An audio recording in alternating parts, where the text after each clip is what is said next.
can say that we are nearly 75-80% up to where we were before the pandemic.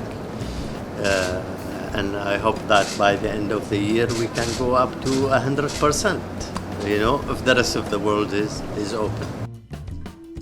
Still we have certain point that we are not serving in the way that we want because there is a restriction still, or they apply certain measure of restriction on certain routes.